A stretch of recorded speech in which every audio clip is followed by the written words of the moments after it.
생명을 살리는 7분 주일 청소년부 예배를 묵상 기도하시고 시작하겠습니다.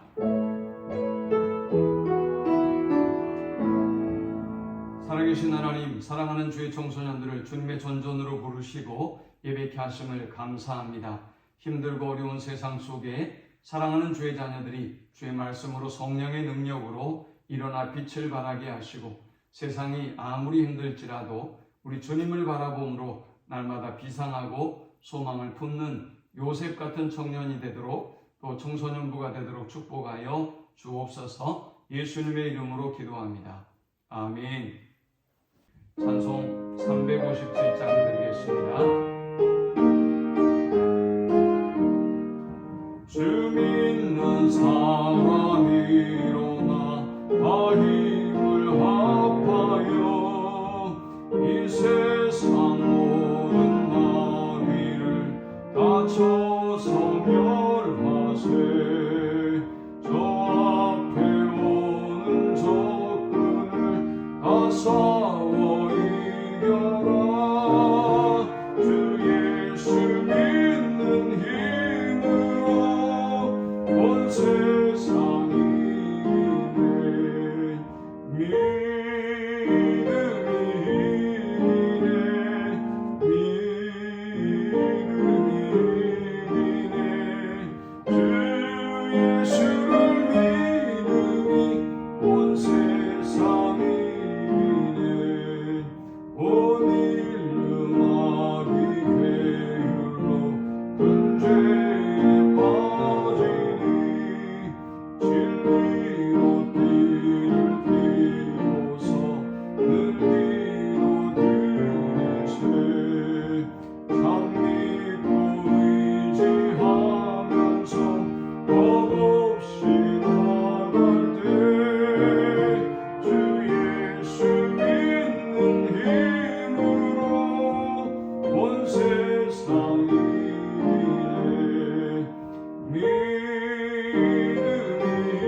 오늘 이 시간에 주시는 살아계신 하나님의 말씀은 신약성경 사도행전 20장 9절에서 12절의 말씀입니다. 유두고라는 청년이 창에 걸터 앉아 있다가 깊이 졸더니 바울이 강론하기를 더 오래 하며 졸음을 이기지 못하여 산중에서 떨어지거늘 일으켜 보니 죽었는지라. 바울이 내려가서 그 위에 엎드려 그 몸을 안고 말하되 떠들지 말라, 생명이 그에게 있다 하고 올라가 떡을 떼어 먹고 오랫동안 곧 날이 새기까지 이야기하고 떠나니라.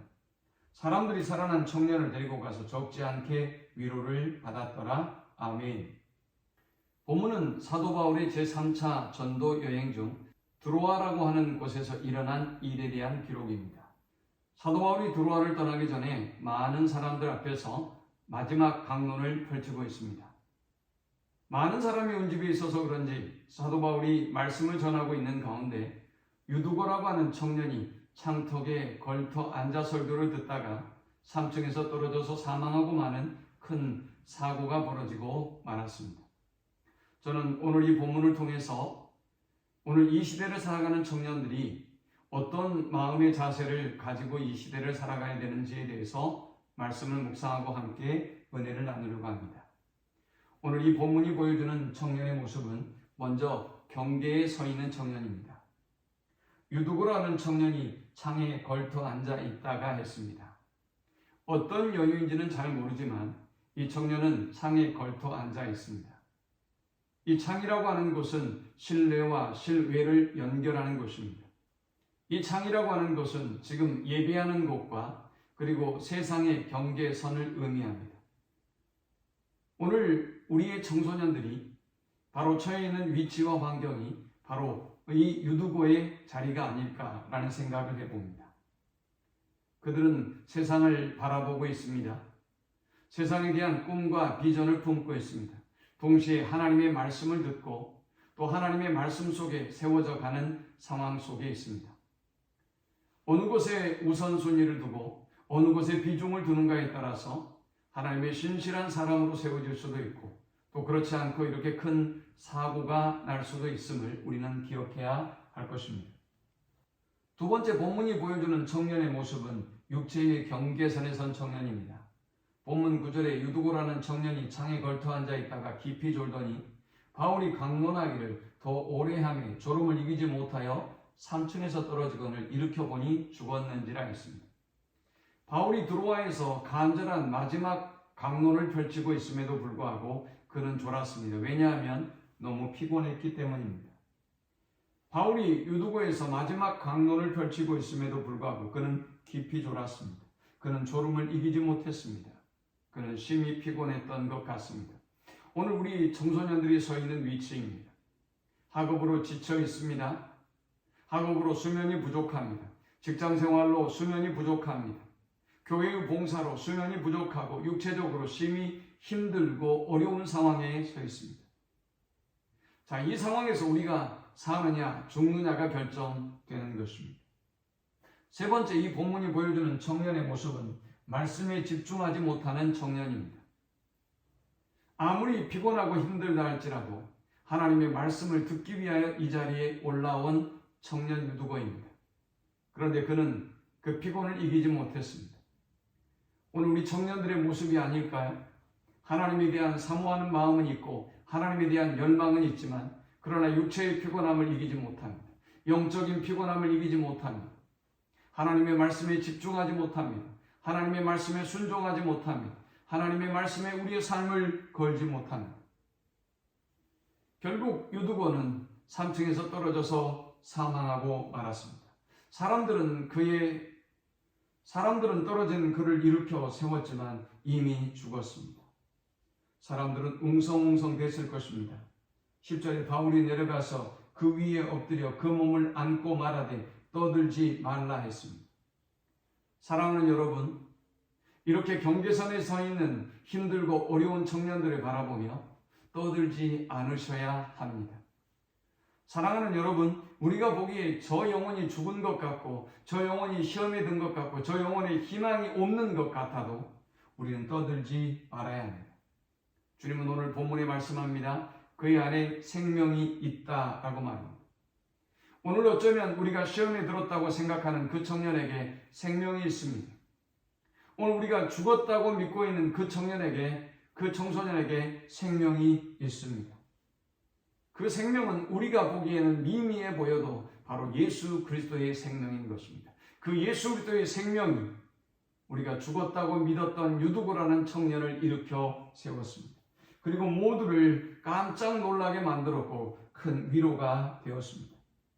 12절에 사람들이 살아난 청년을 데리고 가서 적지 않게 위로를 받았더라 했습니다.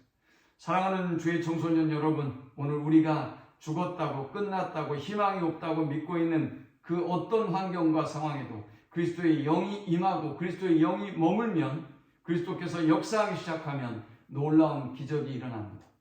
그러므로 사람이든 생명이든 아니면 여러분의 고민과 어려운 문제이든 죽었다고 생각하지 마십시오. 떠들지 마십시오.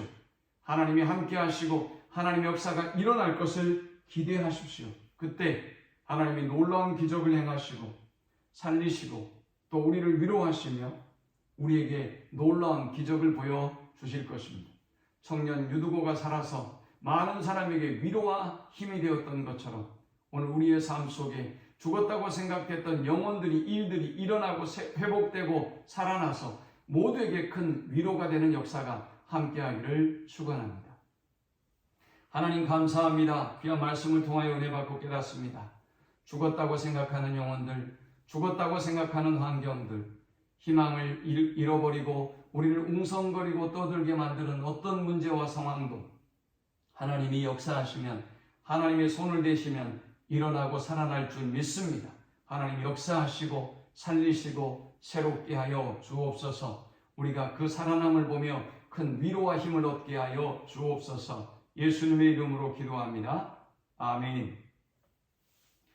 지금은 우리 주 예수 그리스도의 크신 은혜와 성부 하나님의 극진한 사랑과 성령의 인도 교통 충만케 하심이 오늘 어떤 환경과 상황에서도 그리스도의 영이 함께 하시고 그리스도의 생명이 함께 하시면 살아나고 회복될 것을 믿고 하나님께 모든 걸 맡기며 나아가는 사랑하는 주의 백성들의 머리 위에 이제로부터 영원토록 함께 있을지어다. 아멘.